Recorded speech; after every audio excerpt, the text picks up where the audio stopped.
He better answer, Roger. He said he was standing by.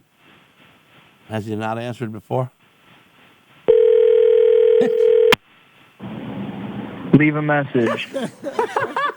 Roger. I don't.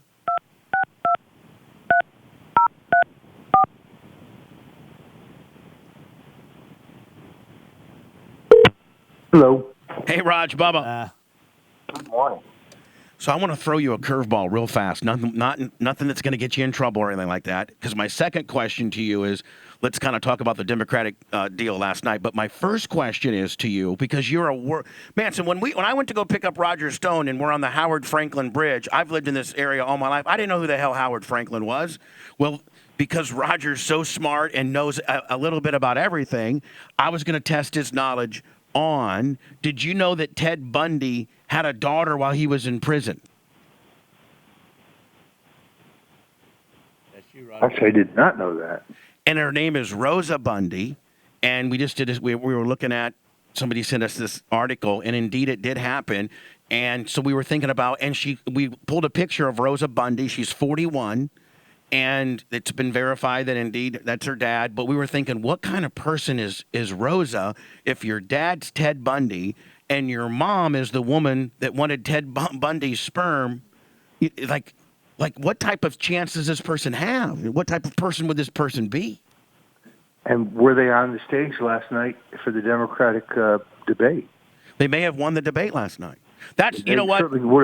They could have fit right in, as a matter of fact. Manson, I think that's who I'm going to start doing my write-in candidate, Rosa Bundy. Why not? Why not? Can't be any worse than what they offered up last night. So, Raj, over to you. What did you think about last night? I've deliberately not talked about it.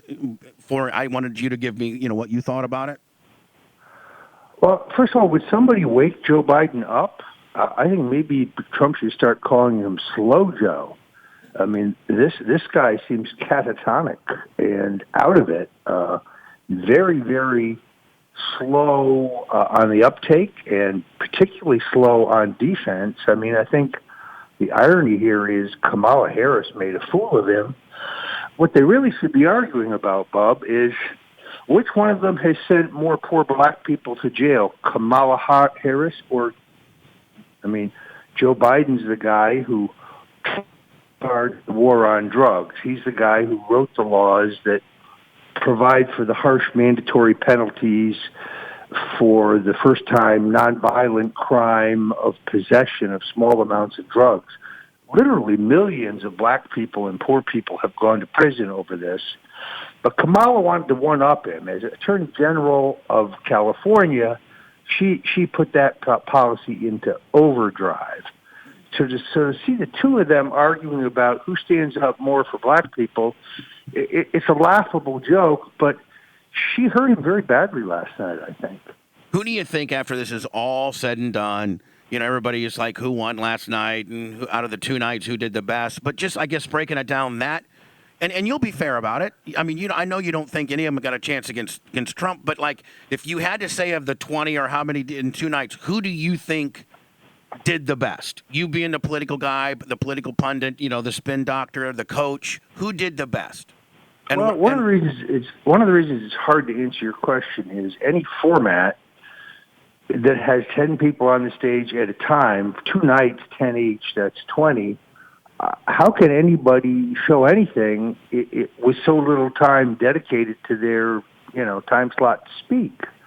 I mean, I had people this morning send me texts say they were impressed with Hickenlooper. Yeah, me too. Somebody tell him he's in the wrong party. He has zero chance of getting nominated in this party. Tulsi Gabbard, I'd vote for her in a second if she were a Republican. But they have zero chance of being nominated in this party because this party is gone off the deep end. They're for socialism. They're for Islamofascism. They won't stand up for the unborn. In fact, they have a new policy. Now the baby's born, and you stab it in the head after it's born, after it's out of the womb. This kind of insanity is really what has enveloped their whole party. So I had to put money on somebody today just as a hunch, Bubba. It'd just be a hunch. Times, the Washington Post, CNN, they seem to have decided, and let's get it straight, that's where the power is in their party, because those aren't really news outlets, those are Democratic Party newsletters. They've pretty much decided that Elizabeth Warren, Pocahontas herself, is their strongest bet. And Rod, your cell service is horrible. Keeps going in and out. did we cut out on you? Yeah, we cut out big time. Oh, how much of that brilliance did we lose? I don't even know. Like, I don't even. Where do we cut out at, Tuttle? I would say about 15 seconds. Yeah, about 15 seconds ago. But basically, you were saying that you thought CNN, it looks like CNN basically is going to groom who the hell they want, and that's how it's going to pretty much go. Yeah, I think they're going to anoint Elizabeth Warren, Pocahontas, as their nominee. And the reason that is somewhat concerning is because there's certain populist aspects to her candidacy. She wants to break up the big banks. She wants to break up the big tech companies. And I agree with her on that stuff, as do many Republicans. But I think, in the end, CNN, the New York Times, the Washington Post, they really are the arbiters. They're not news outlets. They're not unbiased news organizations. They're the Democratic Party newsletter. So now, let me ask you a question, Roger. Do you think within the Democratic Party that, like, Clinton's still kind of like puppeteer what really happens in the party? It looks like the Republicans didn't have any, the Bushes, so to speak, the old school Bushes, didn't really have anything to do with Donald at all. None. It didn't seem like it. But it seems like the Clintons may still really be dabbling in the party to the point of even what you're going through a little bit. I really don't think so. Here's the way I think it works. First of all, Donald's nomination as the Republican was the hostile takeover of the Republican Party. This was a cleansing, like when you've taken a laxative. This cleaned out the Bush Country Club, neocon. We're really more like the Democrats' wing of the Republican Party. Those people got flushed, particularly Jeb. You can kind of picture his head spinning around in the toilet.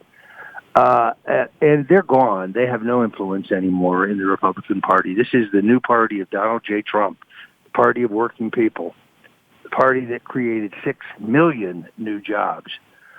The Clintons are about as welcome in the Democratic Party as a skunk in the garden party. The stench is on them, too.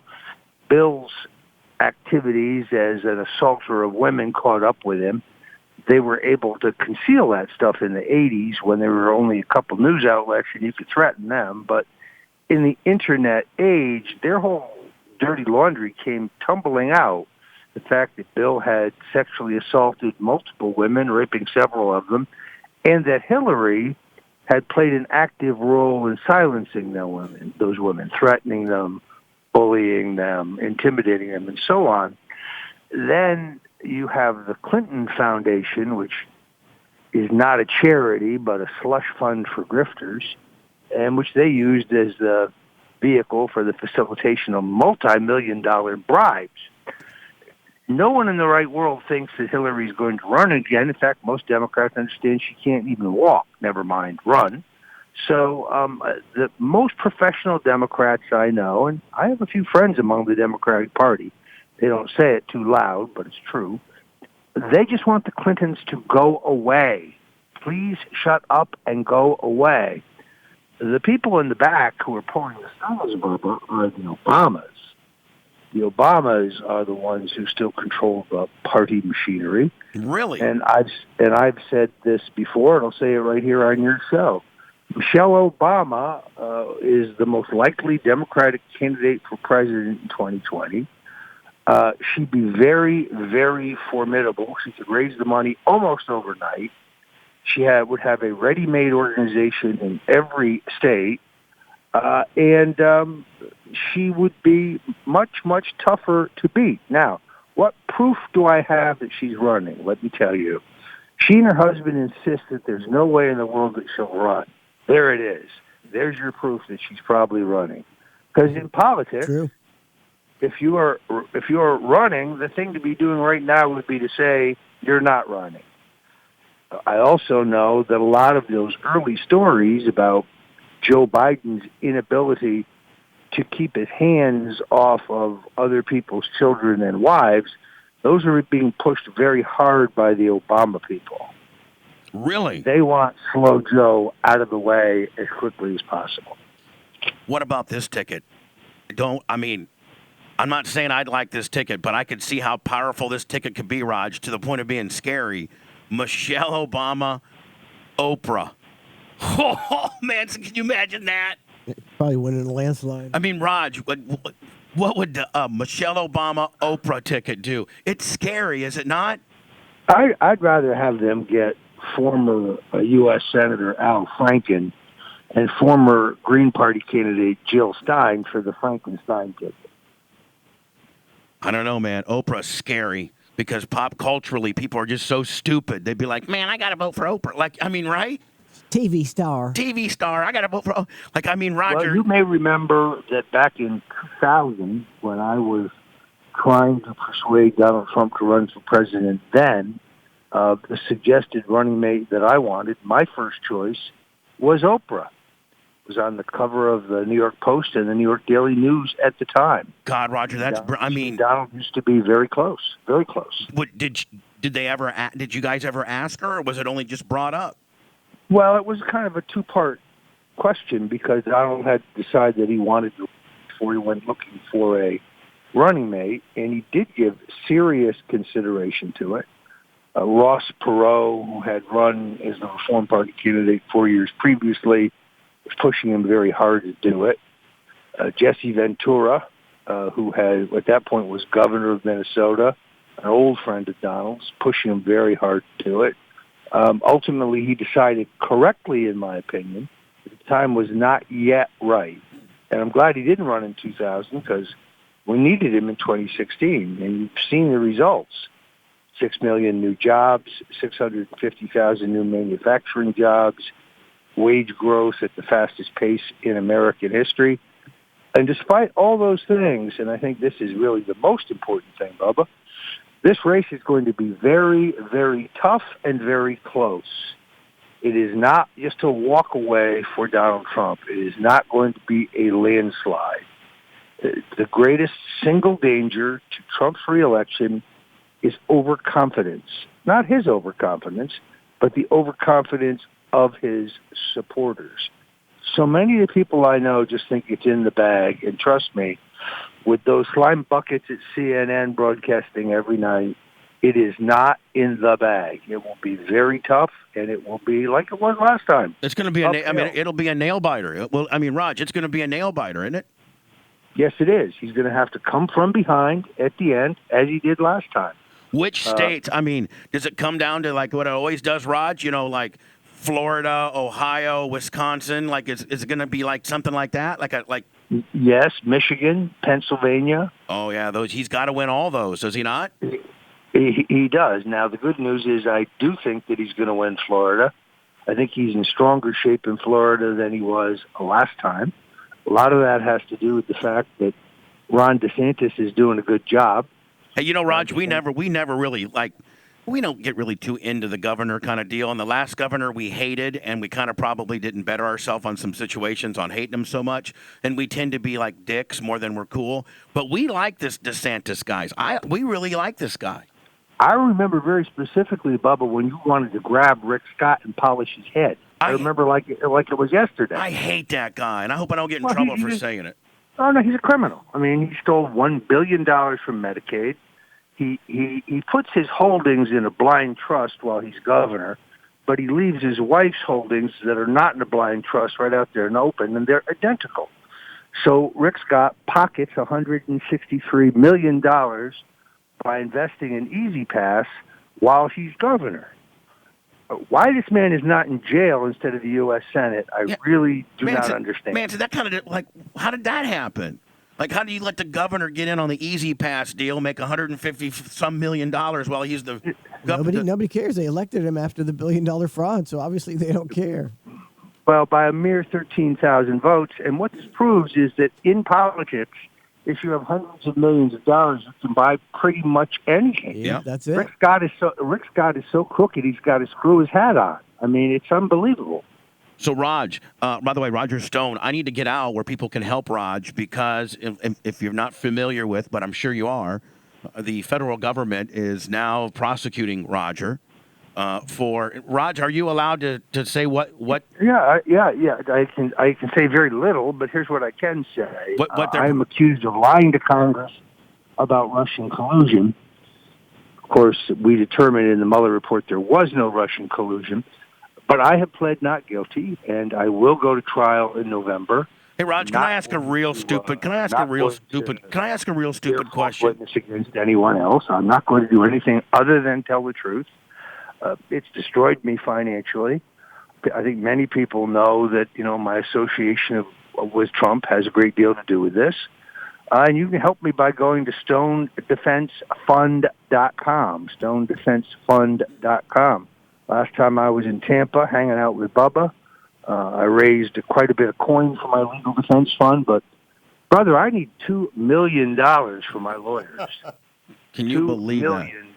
$2 million. You see why most people just plead guilty when they have a dispute with the federal government. Can I ask the dumbest question of all, Roger? And because there's guys out there that probably just say, well, how can you be Manson, how can you be, they charge you with, conspiracy to whatever, collude with the Russians when the Mueller report says there was no collusion? Like, so how can you have done that if the Mueller report said it didn't happen? Yeah. Bubba, I would love to be able to answer your question.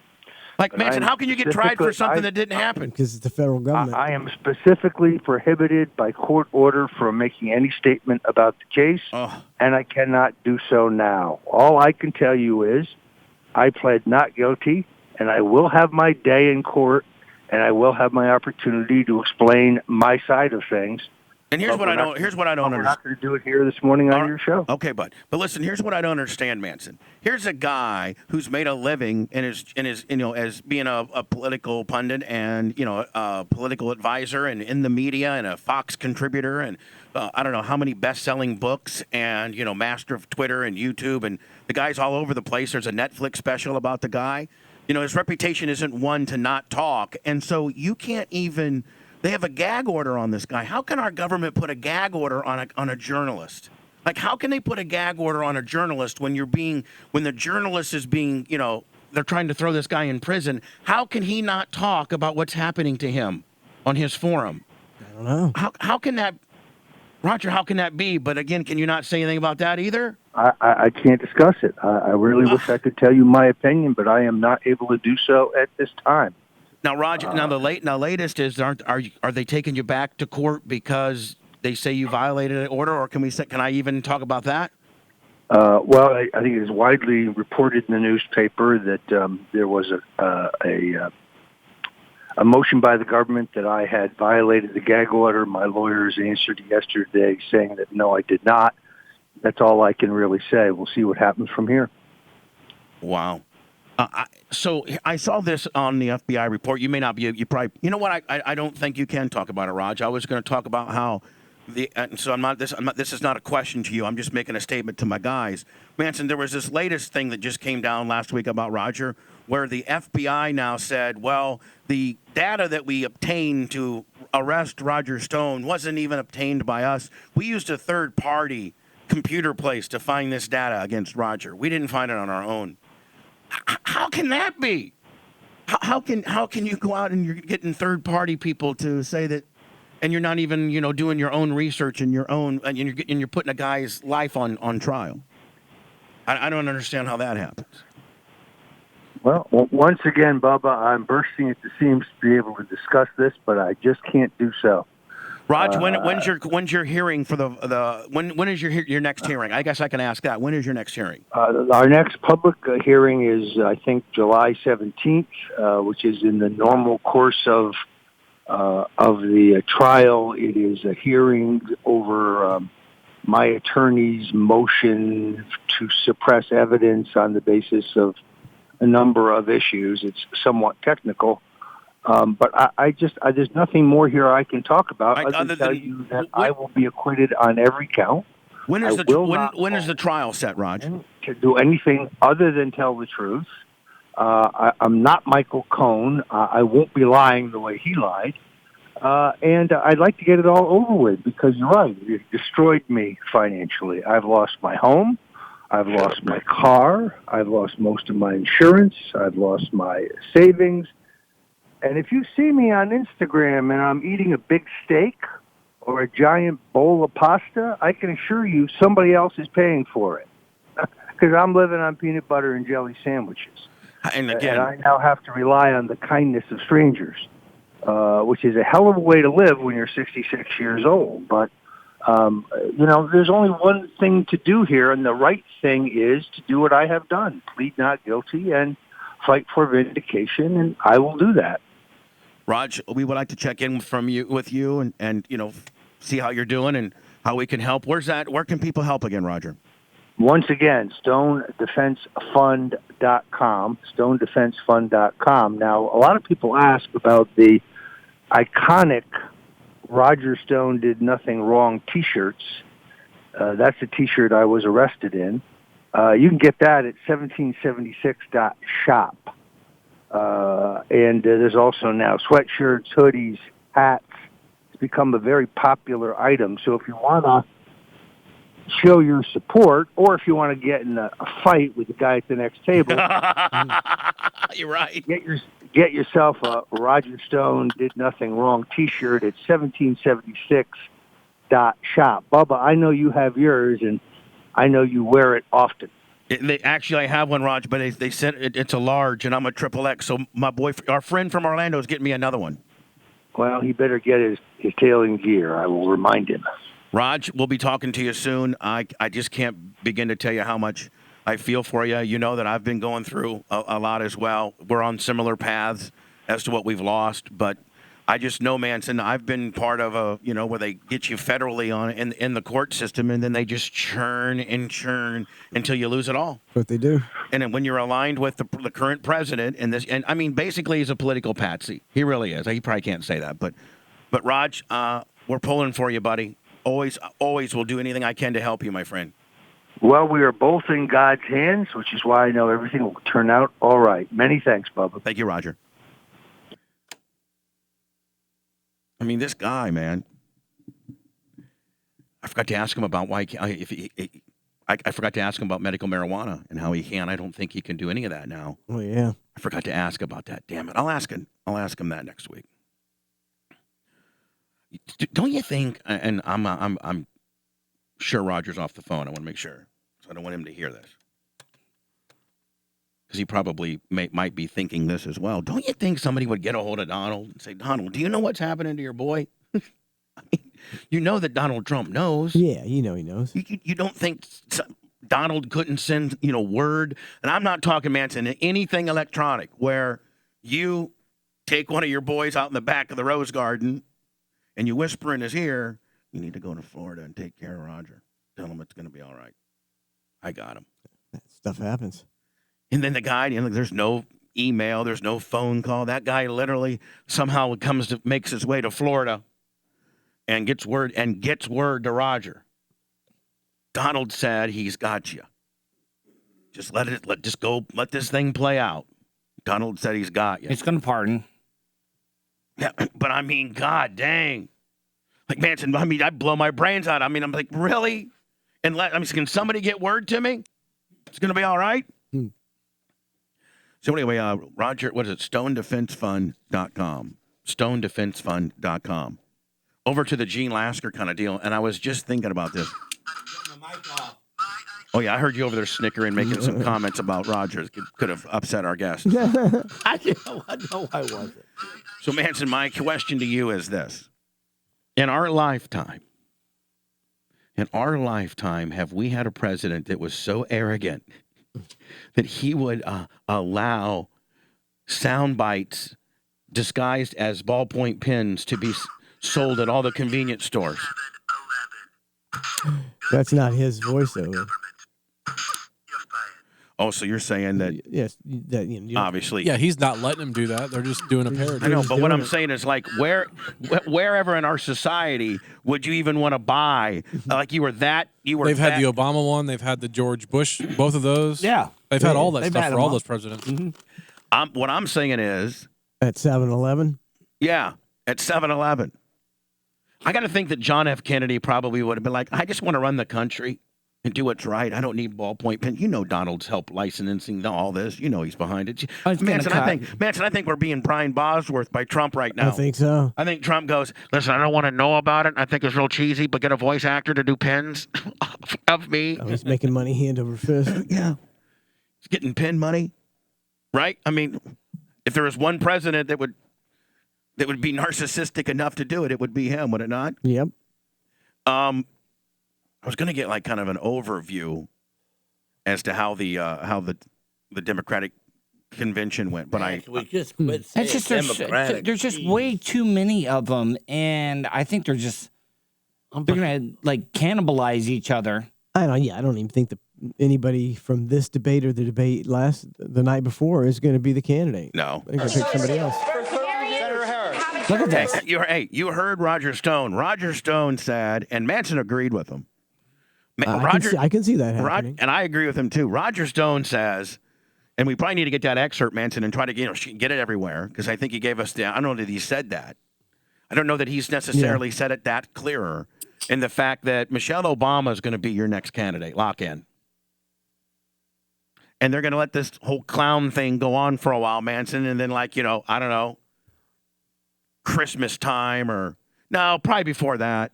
No, the convention. When's the convention? Not till like next summer. Isn't it? Now, let me ask you this. Manson, 4 months before the convention, she's going to be at the perfect backdrop, and Donald's going to give them the perfect opportunity for her to say, no, I'm going to finally jump in, right? That's how it's going to go. Now- They're going to let all these clowns keep fighting it out, and then she's going to come in the female John Wayne. If she runs, can Obama be her vice president? Yeah? But Yes. I don't think he can't be the president though. Again, what if something happened to her? Then it would be like the Secretary of State or something like that. There'd be all kinds of rules. They have all kinds of protocol for that. I don't know, Manson. I don't know if there's a rule whereas, okay, if you are the vice president, but you were a 2-term president, if something happens to the president, who are you now the president? Yeah, They got some kind of rule on that. I'm sure they got a rule about that. Somebody brought Krispy Kreme donuts. Yeah, there's 2 dozen Krispy Kreme out there. From Oh, whom? let me Super have fat, one. super fat Bubba Light. Super fat Super Bubba fat Light. Bubba Light. Love that guy a lot. Good man. Love him a lot. Do you want Joey to Starving. bring him right in? I'm gonna brush my teeth. How many No. donuts you gonna eat, Sweet? What? A lot. How many donuts you gonna eat, Sweet? A lot.